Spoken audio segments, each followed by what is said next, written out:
It's time for this week's episode of Brandon Sports Talk, featuring in-depth interviews from those who are trending in the world of athletics. And now, here's the host of Brandon Sports Talk, Brandon Pate.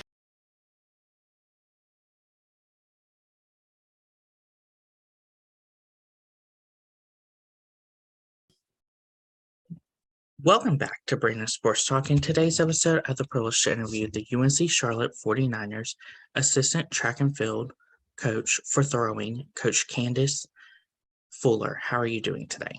I'm doing great. How about yourself? I'm doing good. Can you talk about how you knew that you wanted to start as a college coach in track and field? Sure. I didn't actually want to do this as a job. I went to UCLA as a thrower and had a lot of success there, and I wanted to go pro after I graduated. And so I got a job, a full-time job with the county. I was going to go into a master's program and had all my financial stuff set up, ready to go. And my throws coach at the time was helping me write my summer training program post-graduation. And he got a phone call from Cal State Northridge, and they were looking for a throws coach. And I happened to be sitting in the office the time the call came in, and my coach kind of looked at me and he said, "Yeah, I got someone great for you." And I looked at him like, "No, we're not doing that. Coaches don't make money. I need, to be able to support myself to train as a professional athlete." And he asked me, just go to the interview and see what happens. And so I did it as a favor to him and out of respect for him. And I got so fired up after the interview from the athletes, thinking that I had no business being a throws coach because I had just graduated and I had just finished competing against all of them. And I think my coach kind of knew that would be my reaction. And so it was kind of a setup on his part, and well played. And when I got back from the interview, I was like, there's no way I'm doing this. And of course they offered, and of course I accepted. And then things went on from there. But it was kind of funny how I landed in this job, and all these years later, I'm still doing it. So, Of course, what was it like competing at UCLA in track and field? So competing at UCLA was a mind-blowing experience on the highest of highs and the lowest of lows. It's it is and has always been a Power 5 institution. It's a storied institution with incredible successes in a lot of different programs all across the board. So when you go to a school like UCLA, you're one of a ton of conference champions, state champions all around the high school, all around the state, all around the United States. So you doing well in your event in your particular little town doesn't really mean anything when you get there, because you're jumping on a national and Olympic stage from the day you step foot on the track. You're training next to Olympians on a daily basis. So, my little 18-year-old mind standing next to Jackie Joyner-Kersee was like, whoa, this is how they train. This is what this looks like when my teammates are going to the Olympics. It's like, wow. So you don't get to have a bad day. You don't get to take your foot off the gas. You don't get to just kind of punch the clock on any given day, because you're surrounded by champions and they approach the sport as such. And so, if you are having a hard time, it's really, really hard. And if you're doing great, it's probably one of the most exhilarating experiences you'll ever have. And I was on both of those spectrums, so I know what it's like to be at the bottom and the top. And, they both teach you a lot, but, UCLA was an incredible opportunity for me to grow up as a human and learn what it takes to be successful. And I'll be forever grateful for that. Of course, what was that like? Obviously, as you said, competing with the top of the top and the ones that one day did make it to the Olympics. So, when you're with someone every day, 4 hours a day, just grinding, to me, they're just people. When you're exposed to all these Olympians all the time, they're still just people at the end of the day. And, I kind of find it humorous that, in the days of social media and Instagram, these people are put up on these pedestals. I grew up around these people. I worked with them on a daily basis, and I eventually went on to start coaching some of them when I first started as a coach. And at the end of the day, they're still people just like me. They put their shoe on, one at a time, tie the laces and get rocking. And they just happen to be extremely talented. They happen to have an incredible mindset, and they happen to do crazy work. And that's where the separation happens. But as a human, they're still just people. They still have senses of humor. They're still fun to be around. You know, they still have bad days and they still do everything that I do. They just do it at a much higher level. So, you know, I don't think I ever fangirl professional athletes, because to me, they're people first. And I absolutely appreciate and respect what they've accomplished and what they do. But I still appreciate the fact that I'm no different from them. I just chose not to go that far in my career. Of course, during your time at UCLA, what was it like competing in shot put throwing and disc throwing?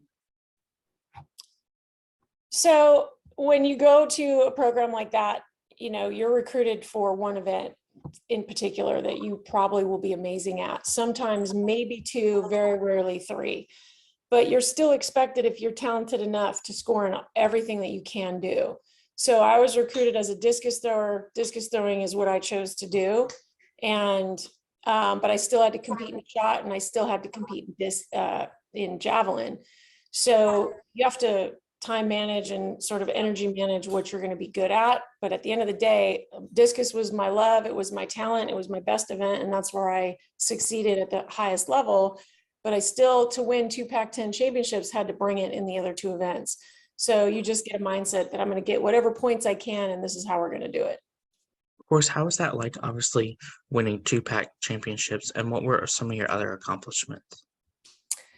So winning back-to-back team championships, especially at the end of my career, when I could be at the highest level of my game and contribute at the highest level to the team win, you know, winning any team championship in any conference is not easy. It takes everyone, contributing everything they have on that day.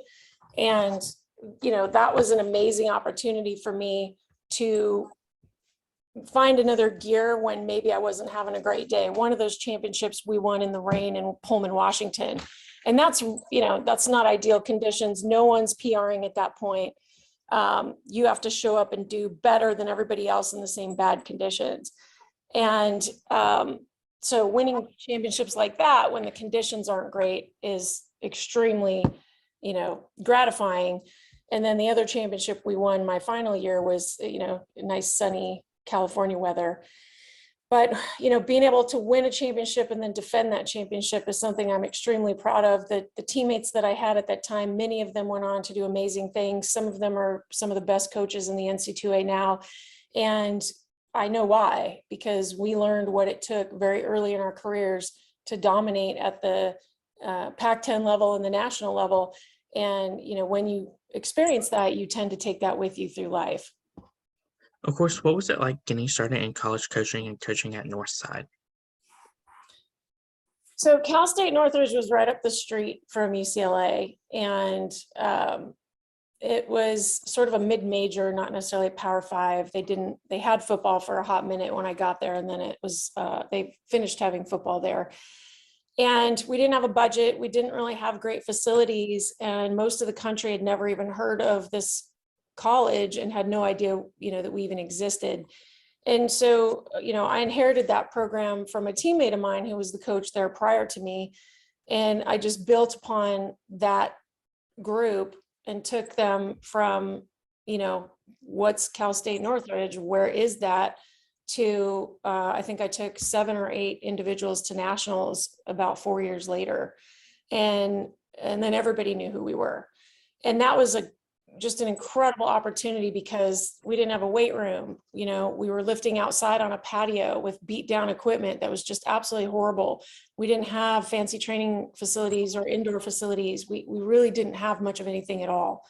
And to take this group of talented young athletes to the national stage and coach, I don't know, 10 to 12 All-Americans in that group was, you know, the reason that I quit being a professional athlete myself and went 100% into coaching full-time mentally, because I had so much joy every time one of my athletes would win. And I could do that, you know, 7-10 times a weekend. If it was me competing, I could do it once.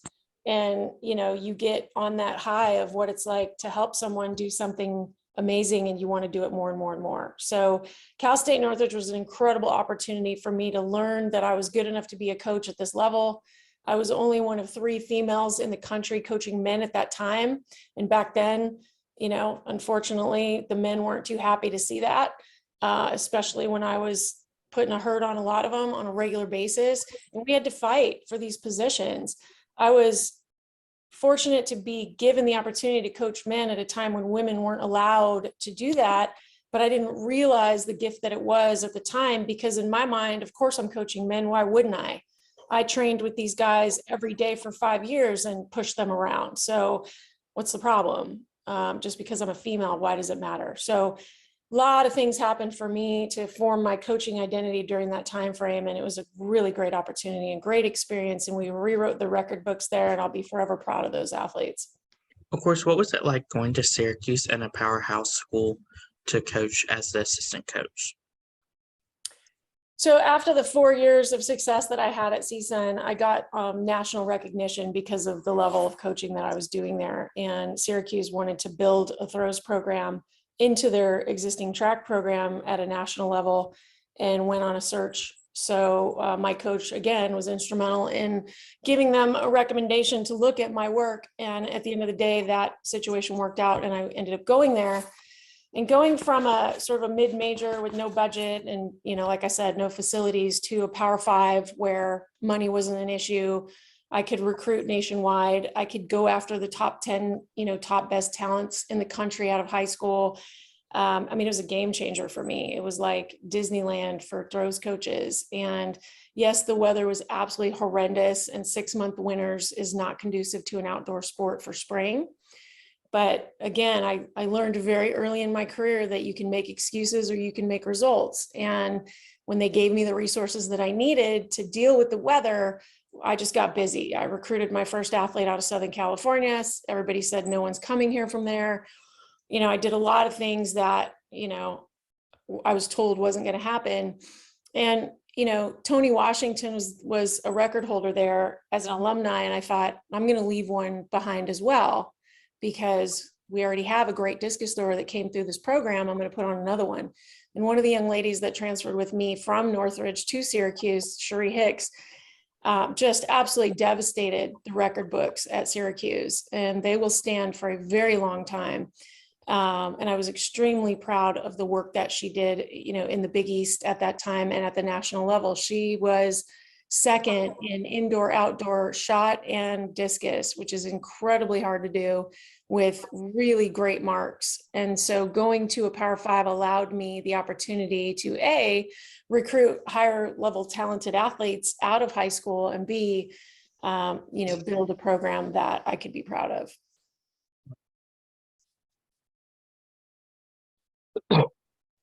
What was it like, obviously, starting the program at Syracuse for the throwing, as you said that before you came there, there was no throwing program?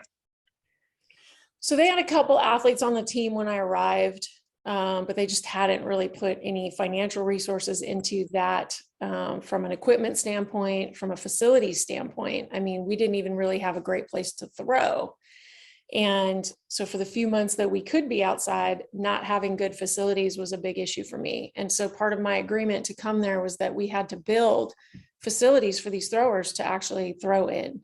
And so the first year I got there, they made good on that promise and built us an incredible throwing facility that allowed me to have, like I said, the resources that we need to throw.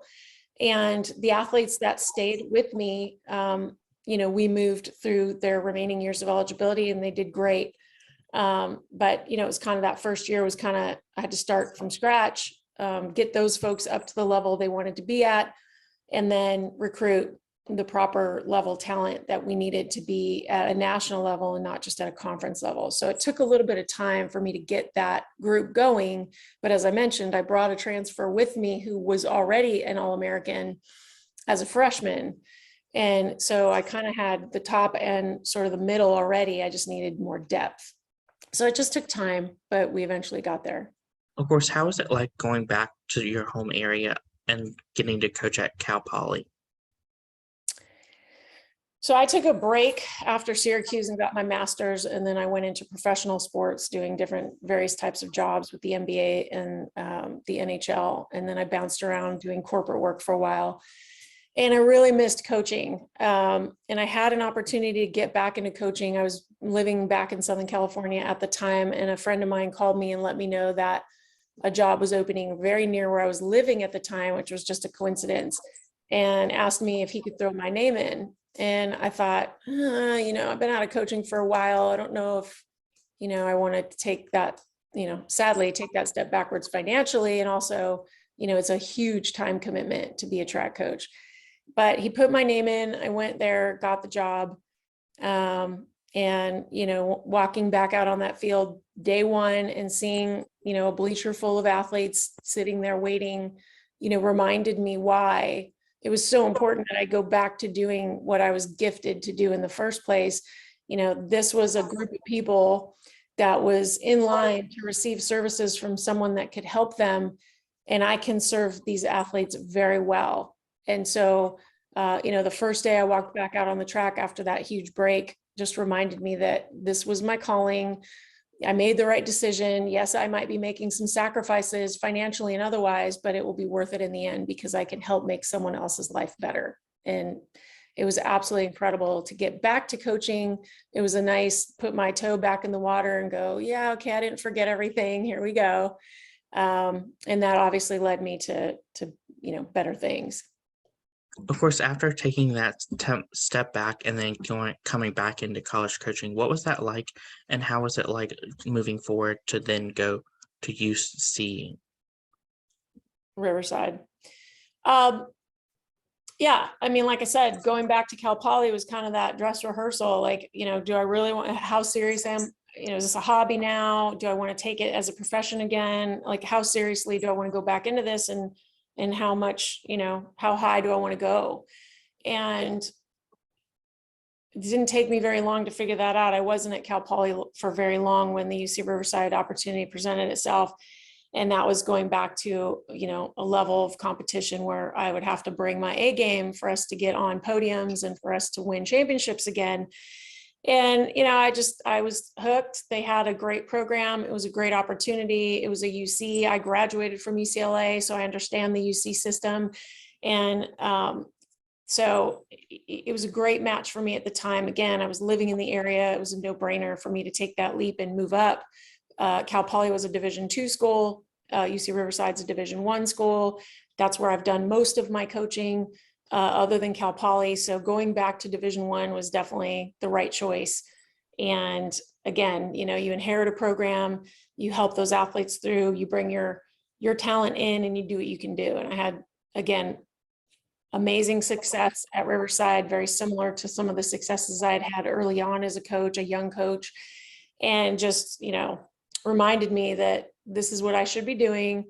I can take athletes to the NC2A regional level. I'm going to eventually be taking them to the national level again, and then I'll be back on that All-American stage in a short period of time. So it was fun. It was a lot of work, and the Division I landscape from 15 years ago is not the same as it is today.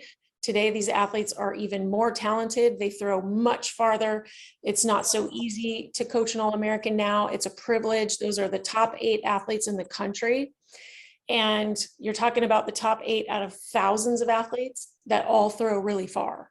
And so the people that you see getting All-American honors, it truly is an honor because they had to fight and claw their way to that position, and could be hundreds and tenths of seconds or centimeters that differentiate them from 8th and 9th place. So, my goals are the same, to do the same things I've always tried to do, be at the national level, coach All-Americans, hopefully coach an NC2A champion one day, continue putting people on Team USA. And, and UC Riverside gave me a great opportunity to try to do that. Of course, what were some of your accomplishments at UC Riverside? So I had a tremendously talented young man, a local student athlete to the Riverside area. And when I very first got the job, I had a lot of things I had to deal with to sort of steer the culture of that team into a new direction. And this young man just hounded me as a high school senior, and claimed he was a javelin thrower. And in California, we don't throw javelin. And so he had to be self-taught or marginally coached. And I thought, this kid's never going to throw far enough to warrant a scholarship with us. But he kept bothering me, and he kept emailing me, and he kept hounding me. And then he started making deals like, what do I have to throw? How far do I have to throw? What do I have to do? And I gave him marks. I said, you got to do this and you got to do that, thinking no way is this guy going to do it. And he absolutely did it. Texted me immediately after, took a picture of the official's scoreboard, if you will, sent it to me. And I thought, oh my gosh, I got to give this guy some money. I got to recruit him. So I recruited him. And then, he threw further and he kept throwing farther until he graduated. And so by the time he got to me, he had thrown a very respectable mark. And, that young man went on to become a freshman conference champion in the javelin in our conference, which was extremely competitive. And he beat a lot of guys that were, had been throwing javelin much longer than him with great coaches. And so that was by far one of my biggest highlights of, my first couple of seasons there, was watching this young man just have the determination and will to step up on that podium. And he's going to always be one of the conference champions I'm the most proud of, because I know what the journey was like. And it started before he ever stepped foot on my campus and got any help from me. So and we scored and scored and scored, and we did, a great job for the team in general, but that's definitely a highlight I love to remember. Of course, how is it like taking the job at UNC Charlotte and making that travel from obviously the California area where you've coached for a majority of your career to now come towards North Carolina to coach? Yeah, so I coached in Syracuse, which is way up top. And then I went to grad school in Miami, which was way down south. And this is like right in the middle. So I kind of knew what I was getting into weather-wise and lifestyle-wise. I had traveled at Syracuse to a lot of different locations on the East Coast when I worked there in coaching. And so I was quite familiar with a lot of the states on this side of the country. I'd met a lot of coaches, great coaches on this side of the country. And so it's kind of like coming full circle back again. I still see a lot of familiar faces when I go to meets on this side of the country that I haven't seen in quite a number of years, which is nice to sort of have those reunions and go back to the facilities that I'm most fond of. And there's a lot of new coaches that have exploded in talent on this side of the country that I'm getting to know. And it's an amazing group of people now. And I'm very fortunate and blessed that I get to interact with these type of colleagues. And, the transition from when you're in coaching, you go to where the opportunity is. You don't get to just call up the job you want. It's random chance and luck and a little bit of talent and resume that gets you in that door. And so when the opportunity to take this job at Charlotte opened up, at this juncture of my career, I'm looking at, what do I gain from taking this opportunity and what can I give this program in return? And this program is a storied program already. They have won countless conference championships over the years. They have a head coach that's a 30-time coach of the year, which is incredible. They win all across the board in every category, cross country, indoor and outdoor. And so obviously that's attractive to someone like me because that's what I'm used to doing. I've won many conference championships on many teams, and I had missed that piece of the action being at programs that maybe weren't able to accomplish that as frequently as I would have liked. And so, and obviously what I can bring to Charlotte is the opportunity to contribute those points that they need to win. I'm very good at putting points on the board. I'm very good at prepping my athletes for conference championship performances. And I am all about the rings. I want rings on my fingers, and, coming to Charlotte gives me an opportunity to do that, as well as going to the regional level and the national level and doing all the things I mentioned previously. So arriving in Charlotte was like all the pieces finally coming together and me stepping back to a level that I left coaching at, if you will, and feeling like, this is where I belong and where I should have been all the entire time. So I'm absolutely pleased to be here. I love North Carolina. It's been a great transition. I have an amazing team, and the team as a whole that I'm now a part of it's a privilege every day to be around these student athletes and watch what they do and why they win. And so I learned something from all of them every day, and hopefully I am helping make their situations a lot better. Of course, how is it like obviously coaching the Charlotte 49ers, throwers, javelin, and shot putting? So the group of student athletes that I have now, I have someone in every event for the most part that can do some incredible things. And every one of my student athletes is a little bit different in personality and talent and what they bring to the table. Obviously, everybody that I got last year, I inherited because they were already here. This year, I have a couple extra additions that came, with me, knowing that they're coming to be here with me. And this group is just, they've gelled, they have united around a vision. They work incredibly hard every single day. And they're going to produce, they've already produced incredible results. We had an amazing conference championship performance last year. We obviously won the conference championships, men and women outdoor, and we also won the men's championship indoor as a whole. And so we already had an incredible season for the first year of them having me and me having them as a coach. This year, is our last year in Conference USA. Before we move to the American Conference, our goals are even bigger. We want to leave these conference championships as Triple Crown winners on the men's and women's side. That means we're going to win cross country, indoor, and outdoor on the men's team and the women. And that's big goals. That's lofty goals. There are huge programs standing in our way of that. And these student athletes in every single one of our disciplines is going to have to bring their A game like they've never brought it before. But they will do something absolutely historical in the process if they win. And so to watch them sort of maneuver their way through the challenges of what it's going to take to Triple Crown, we're already in season in cross country. It starts now.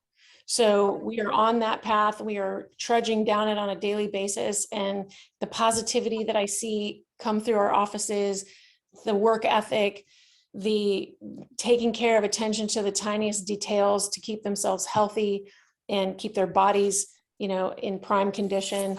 I mean, these student athletes are amazing. And so coaching my athletes in all the different disciplines is, like I said, it's an absolute privilege. But then in addition, to watch how they all support each other in this quest to write the history books in our favor. I can't wait to see how it ends. I really am hoping that we Triple Crown. But even if we don't, the journey that they're taking on the path to it is going to change them forever in a positive way. So I'm super proud of them, and I'm really looking forward to seeing what they can do. Of course, what does a typical game day look like for a competition for throwers? So everyone knows track meets are really long and can be considered super boring and hard to sit through. They can go all day. They can go for 2 days or 3 days. And, most folks in the stands don't have the attention span for that unless they came to watch someone they know. And if they don't understand track and field events, then it's even more hard, to follow. But a typical day in the life of a student athlete going to a track meet for Charlotte, we get up whatever time of day. If we have to drive to that event, then it's a 2, 3, 4, or 5 hour drive. Sometimes we fly. But for the most part in North Carolina, we drive to our meets. We arrive at the venue. We scope out the facility. We look at the rings. We see what's what, where is everything, where are the bathrooms, where's shade. The student athletes have to weigh their implements in. They have to check in for their event about an hour ahead of time. They have to start their warm-ups. Get in line. They'll be lucky if they take 3 or 4 throws prior to competition, because typically it's a long meet and a lot of people throwing in it. So they won't get very many opportunities to prepare in their actual rings or runways. And then they'll throw. And then if they're a multi-event athlete, they'll do that 2 or even sometimes 3 times in one day. And then we get in the vans and we drive another 3 or 4 or 5 hours home and rinse and repeat next weekend. And that's a typical day in the life of what they do. Of course, what does the recruitment process look like for those prospective student athletes that are looking to go to college for the throwing? So typical is not Charlotte, because as I mentioned, we win and we win and win and win quite a bit. We are very blessed and fortunate to have won a lot of championships, and we are favored to continue doing that even when we move to the American Conference. And so as such, we have a lot of young student athletes that want to come and be a part of this program. Of course you would, we win. The inherent challenge in that is that if you come to this program and you're not good enough to get on the bus, you'll just be on the team and never go with us anywhere. And some athletes do that and take the chance that they'll develop as they go. So we are blessed in recruiting because we do have an advantage when we recruit against other programs that maybe don't have the facilities we have or don't win as often as we do. And maybe they don't take as many student athletes to the regional and national level that we do. So we do have an advantage. We're not a Power 5, but we are a tremendous, institution. The campus is gorgeous. The academics are strong. We have amazing facilities and support staff that we can offer very similar to a Power 5. So we are very competitive in recruiting, but we're also very selective in recruiting because we are not fully funded on either team. And so we have to make our scholarship dollars go as far as they possibly can and win. And so again, it's a balance between, can I allow this person to walk on and develop them, or is that going to be taking a spot away from someone that can walk in and score right from the get-go with, no development? So unfortunately, I don't get the opportunity to take as many walk-ons as maybe I normally would. But the flip side of that is the talent that I do bring in is probably going to be at conference and scoring because that's what we need. And that's where we're going to put our investment when we have it. Of course, on the official visit, what is it like seeing those prospective student athletes fall in love with Charlotte University's campus and obviously one day put on the 49ers track and field gear? So the cool thing about this campus, and when I came on my visit to interview here, I saw it right away. You will fall in love with this campus just driving and walking through it. This campus is absolutely gorgeous, and everyone says so. Most people come here after the visit. We ask them why, and a lot of them say the same thing. I just fell in love with the campus when I got here and walked around. It is absolutely gorgeous. It has a very incredible energy to it, sports aside.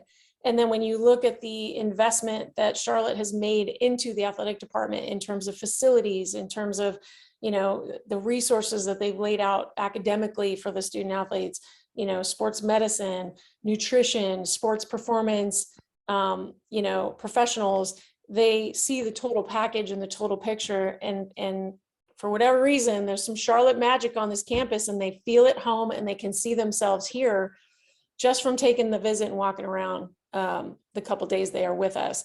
And so then we get involved and start talking about track. We show them the trophy case and the rings and all that, and then the uniforms, and they get very excited. But we don't even have to go that far. Most of the time, the campus sells it for us.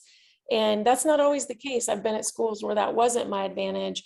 And so I very much love the fact that once I show you the school, you're going to be like, oh yeah, I can see myself going to school here, no problem.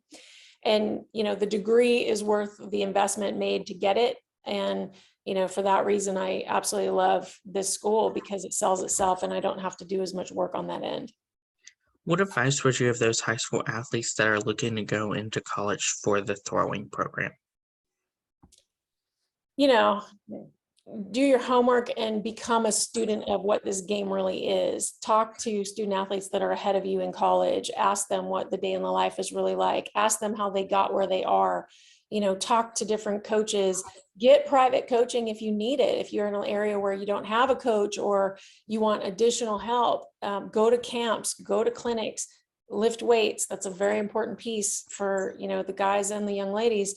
Be strong because, again, as I said, the level is much higher now than it ever has been in the history of our sport at the collegiate level. So you can't not do these things in high school and think you're going to walk in the door and catch up. You're going to be years behind everybody else that's doing this and has been doing it since 7th grade or even earlier.